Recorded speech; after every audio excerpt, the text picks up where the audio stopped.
Nah, di sini juga dia ada nih nomor 1 sampai nomor 10 deh. Pertama malah MIT kalau menurut mereka. Masih dari tips yang pertama tadi dari aspek kampus, sekarang komponen penting berikutnya adalah prestasi kampus. Ini merupakan salah satu favoritnya para pencari beasiswa, yaitu memilih berdasarkan peringkat. Dan ini saya tempatin bukan nomor 1 ya, tapi di nomor-nomor yang berikutnya, karena menurut saya ini bukan suatu hal yang sangat penting, tapi ini merupakan hal yang hanya penting, bukan sangat penting. Yaitu kita masuk aja langsung, ada beberapa kriteria si kampus itu dinyatakan memiliki peringkat 1, 2, 3 atau yang lainnya.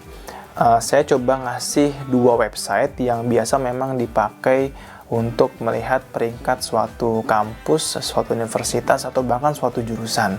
Sekarang kita masuk ke website yang pertama ya. Yaitu di sini ada timeshighereducation.com atau yang dikenal dengan THE. Di sini kalau kalian lihat di halaman pertamanya ada World University Ranking tahun 2019, yaitu mereka mundur sekarang 2020, maka ranking mereka itu di tahun sebelumnya. Di sini kalau kita lihat peringkat pertama itu ada Oxford yang di UK, jumlah student, lalu jumlah staffnya, lalu jumlah komposisi international studentnya, lalu rasio female to male, dan banyak indikator-indikator lainnya.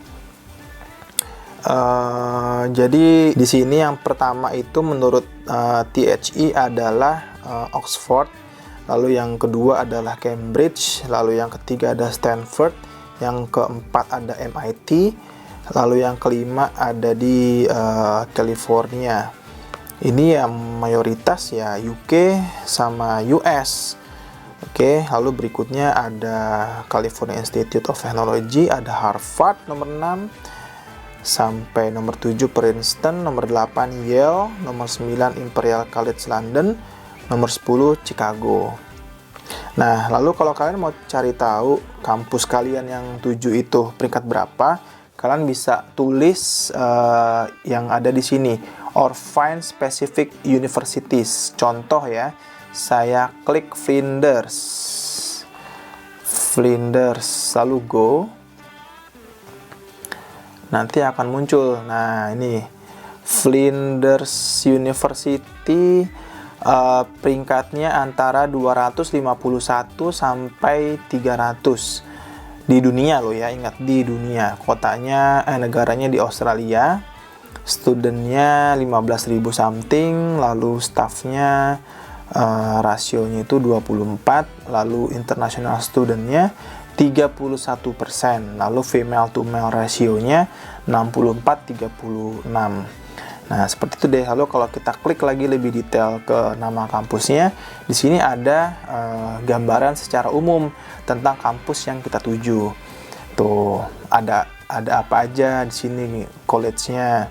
Lalu ya jurusan-jurusannya ada, lalu ada statistik utamanya tadi yang sudah disebutkan.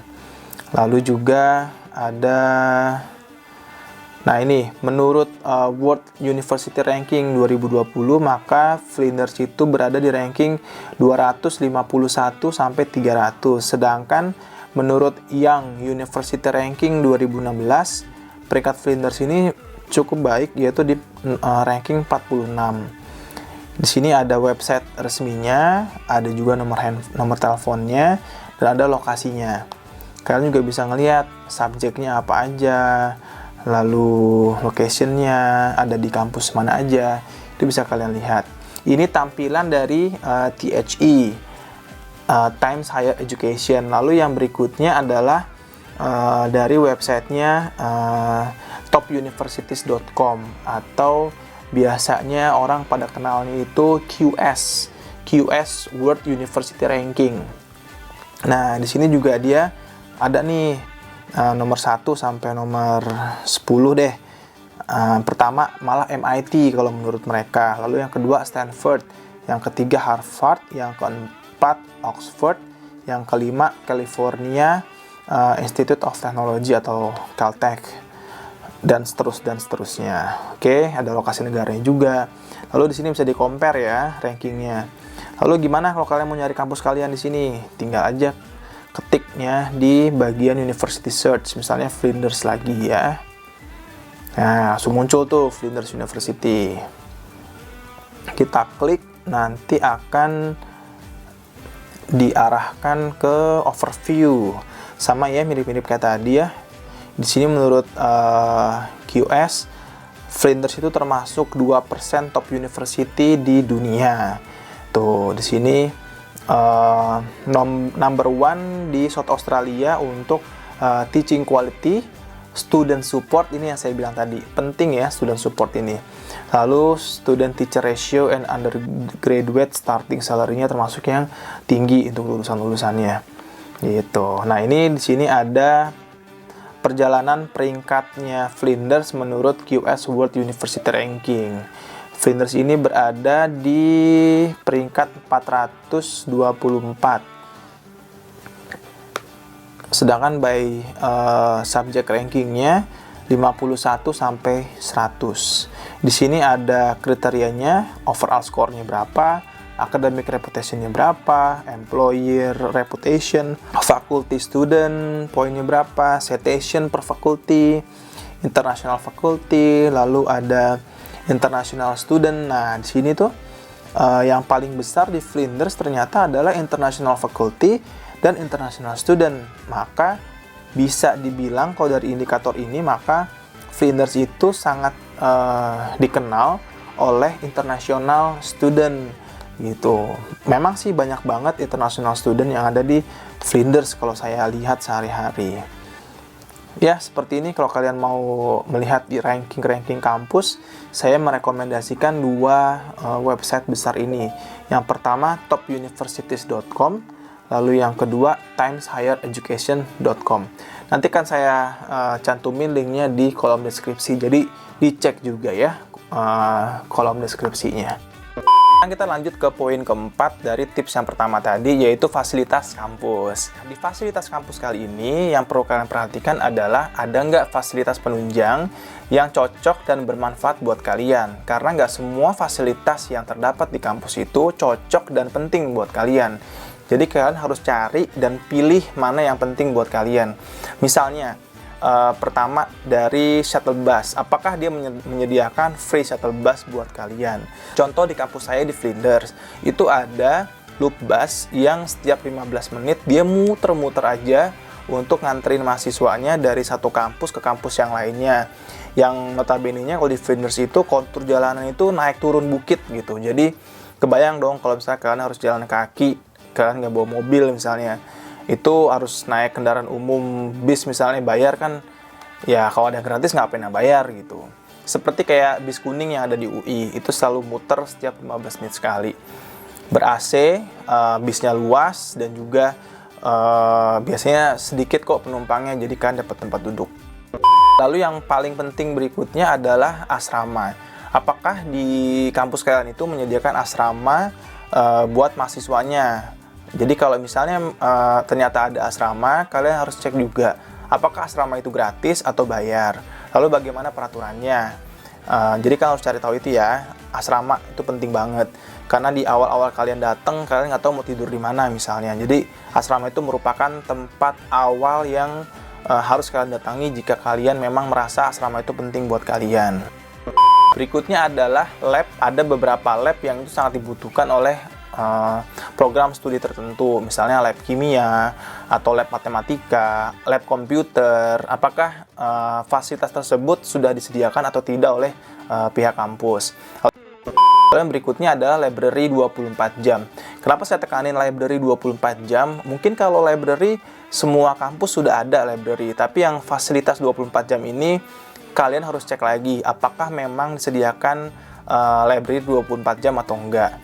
Ini penting karena yang namanya mahasiswa itu biasanya kita kalau belajar atau ngerjain tugas tuh nggak kenal waktu ya. Kadang-kadang tiba-tiba udah tengah malam aja. Jangan sampai kalian lagi asik ngerjain tugas atau belajar di library, tiba-tiba harus disuruh pulang karena udah mau tutup library-nya. Itu kan zonk juga sih kalau menurut saya gitu. Jadi di sini tuh di Flinders itu ada beberapa library yang memang 24 jam. Di Central Library-nya pun tuh 24 jam untuk kalian akses komputer. Bahkan disediakan juga di library-nya itu kitchen yang isinya ada microwave, ada buat cuci piringnya juga, ada gelasnya, piring, segala macam, sendok. Bahkan ada vending machine yang isinya itu ada pop mie. Yang isinya itu ada pop mie dari Indonesia. Itu penting buat para kaum kalong ya yang biasa ngerjain tugas malam-malam. Kalau di Indonesia, beasiswa di Indonesia itu, kalau kita misalnya di Undip saya dulu itu, kita ngerjain tugas itu biasanya sampai malam kan. Banyak jajanan kalau di Indonesia, kita bisa ke Burjo atau biasanya tuh bubur kacang hijau lah, warung-warung bubur kacang hijau itu atau warkop. Itu banyak. Tapi kalau di luar negeri jangan harap ada yang namanya kaki lima yang bisa 24 jam buka. Kalian bisa beli di situ dengan harga murah. Itu sangat jarang banget ada gitu. Kalau di Adelaide ini saya belum nemuin malah. Lalu dari fasilitas berikutnya adalah penitipan anak. Nah, bagi kalian yang masuk kategori family, maka fasilitas penitipan anak di kampus itu merupakan hal yang krusial. Kenapa? Karena kalian nggak mesti nyari tempat penitipan anak lagi di luar kampus. Jadi kalian sebelum masuk kuliah, kalian bisa ngedrop anak kalian di tempat yang sama atau di lingkungan yang sama, paling nggak di kampus kalian. Jadi kalian drop dulu anak kalian di daycare atau di childcare di kampus kalian, lalu kalian bisa langsung kuliah ke kelas. Kalau misalnya nggak ada, ya maka kalian harus nyari lagi fasilitas childcare di tempat lain di luar kampus. Dan pastiin juga biayanya bagaimana, peraturannya bagaimana, apakah waiting list atau enggak. Dan biasanya pasti waiting list, karena banyak banget yang minat untuk nitipin anaknya di kampus. Jadi mereka nggak perlu lagi ribet-ribet nyari di luar kampus. Kalau menurut kalian di sana terkenal waiting listnya panjang, maka saran saya, sebelum anak kalian datang, buru-buru daftar nama kalian di sana untuk booking. Jangan sampai kalian nungguin anak kalian datang dulu baru kalian daftar. Itu pasti akan lama. Menurut pengalaman teman saya itu lebih baik sebelum anak kalian datang, taruh nama kalian sebagai waiting list. Ketika anak kalian datang, maka kalian sudah bisa masuk. Walaupun dia biasanya minta dokumen-dokumen ya untuk si anak itu, mulai dari imunisasinya, lalu track record kesehatan dan yang lainnya. Tapi kalian tanya dulu, bisa nggak kalau saya naruh nama saya dulu sambil nungguin anak saya datang? Atau dokumen apa aja yang harus saya siapkan jika anak saya mau datang nanti dan saya bisa daftar untuk waiting list-nya gitu. Nah, berikutnya adalah fasilitas yang bukan fisik. Nah, ini penting banget dari segi support. Yang pertama, support terhadap student internasional. Ini penting karena kalian itu statusnya adalah international student, perlakuannya beda dengan local student gitu. Kalian butuh yang namanya visa, kalian butuh yang namanya OSHC atau Overseas Health Cover, yang itu nggak ribet kalau misalnya kalian urus sendiri. Biasanya akan dibantuin sama pihak organisasi international student yang ada di kampus. Lalu biasanya kalian butuh juga yang namanya pembuatan rekening. Nah, itu sangat terbantu kalau misalnya support terhadap international student di kampus kalian itu sangat mumpuni. Kalau misalnya kalian dicuekin sama pihak kampus, ya gimana? Kalian mau ngapain di sana gitu kan? Jadi sangat disarankan kalian coba cari yang memang fasilitas buat international student supportnya itu the best. Dan saya rasakan di Flinders itu merupakan salah satu yang the best ya, karena dia punya international student service dan itu memang ada staff yang khusus mengakomodir kebutuhan-kebutuhan international student. Mulai dari pembukaan rekening dibantu sama dia. Lalu arrange kita datang ke kampus di hari pertama itu udah dijemput sama dia. Bahkan kita disediain makan sama mereka, disambut, di-arrange juga untuk dibuatkan pelatihan-pelatihan yang berguna buat kita. Bahkan sampai nanti di hari kelulusan pun juga mereka akan bantu ngurusin semua. Mulai dari tiket kita pulang, sampai tetek bengek lainnya yang mungkin nggak kepikiran sama kita ya. Mereka sudah berpengalaman di situ. Itu saya suka dari Flinders. Good job.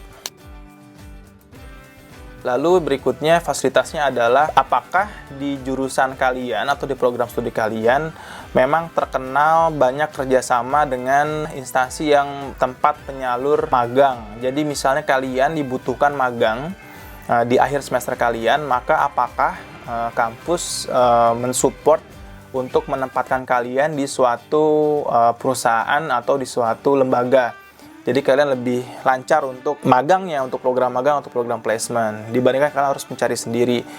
Bayangin kalian tuh datang ke satu negeri antah berantah yang beda bahasa, beda budaya, kalian nggak ada kenalan siapa-siapa di sana, tiba-tiba kalian harus nyari placement sendiri, itu mungkin bisa sih, tapi agak challenging. Jadi saya harapkan kalian untuk cari informasi terkait dengan masalah ini, yaitu placement ketika kalian akan magang, apakah dibantu atau kalian nyari sendiri gitu. Ini penting banget, bagaimana hubungan kampus dengan dunia kerja itu sudah bagus atau enggak gitu. Mudah-mudahan sih kalian dapat yang bagus ya.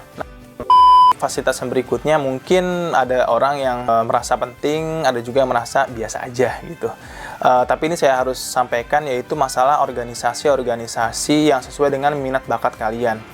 Ada yang orang minat bakatnya itu di leadership ya, ada yang minat bakatnya itu di olahraga, ada yang minat bakatnya di kesenian atau art gitu. Jadi kalau misalnya di kampus kalian itu sudah support dari semua aspek-aspek yang tadi saya sebutin, leadership, art, atau bahkan sport, maka itu kampusnya the best. Jadi kalian mau kemana aja itu ada organisasi-organisasinya. Misalnya yang paling penting apakah di situ ada PPIA-nya atau tidak. Karena biasanya kalau di Australia, saya bilang tadi PPIA maksudnya di Australia. Tapi kalau di negara lain ya PPI. Kalau misalnya di Australia itu ada namanya PPIA. Jadi di situ kalian masuk dalam satu organisasi di mana berkumpulnya para pelajar-pelajar Indonesia yang ada di Australia. Di situ ada lagi di bawahnya PPIA itu ada PPIA State ya. Apakah dia di PPIA South Australia, PPIA di Victoria dan sebagainya. Lalu di bawahnya State lagi ada yang namanya PPIA kampus. Ini penting karena PPIA ini merupakan wadah silaturahim yang sangat baik ya untuk para pelajar Indonesia agar dia tidak ketinggalan informasi, karena PPIA ini banyak banget memberikan informasi-informasi yang berguna buat adik-adik khususnya yang baru masuk ke kampus tersebut atau baru datang ke negara tersebut. Mereka biasanya banyak banget informasi yang bermanfaat buat kalian, karena yang namanya kita udah di negara rantau, keluarga kita itu adalah teman-teman kita sendiri gitu, bukan keluarga kita yang ada di Indonesia. Jadi cobalah untuk mengembangkan koneksi kalian sebanyak-banyaknya di negara yang kalian tuju nanti. Salah satu caranya adalah dengan organisasi PPIA. Aspek atau poin kelima dari tips yang nomor 1 tadi adalah bagaimana alumni atau senior-senior kalian di kampus tersebut atau di jurusan yang akan kalian pilih secara lebih spesifik. Kenapa saya anggap ini penting? Karena dari mereka lah kalian belajar. Pertama, mulai belajar tentang bagaimana menghadapi perkuliahan tertentu misalnya. Bagaimana kriteria penilaian dosen tertentu.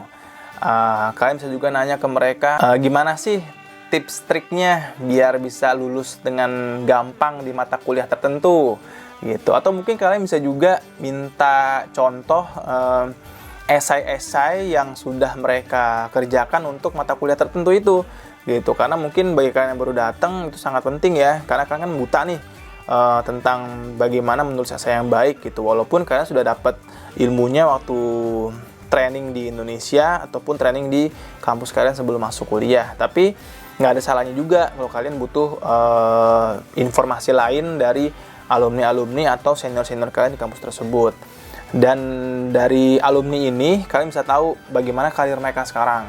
Apakah dengan mengikuti beasiswa tertentu karir mereka mengalami peningkatan, atau mungkin kalian bisa belajar banyak dari mereka tentang kesalahan-kesalahan yang pernah mereka lakukan, atau bagaimana menghindari kesalahan-kesalahan tersebut biar kalian nggak perlu lagi melakukan hal yang sama. Dan yang penting juga dari alumni atau dari senior yang mau pulang misalnya, kalian bisa nerusin rumah kontrakan mereka gitu. Atau mungkin mereka punya mobil atau punya barang-barang yang kalian butuhin, walaupun second tapi masih bisa berguna buat kalian gunakan, itu lebih murah dibanding kalian beli baru lagi. Karena ingat, kalian di sini tuh cuma 2 tahun atau 4 tahun, bukan selamanya. Jadi ngapain kalian beli baru kalau misalnya ada yang masih bagus tapi kondisinya second gitu, tapi harga murah loh gitu, kan lebih hemat tuh dan efisien.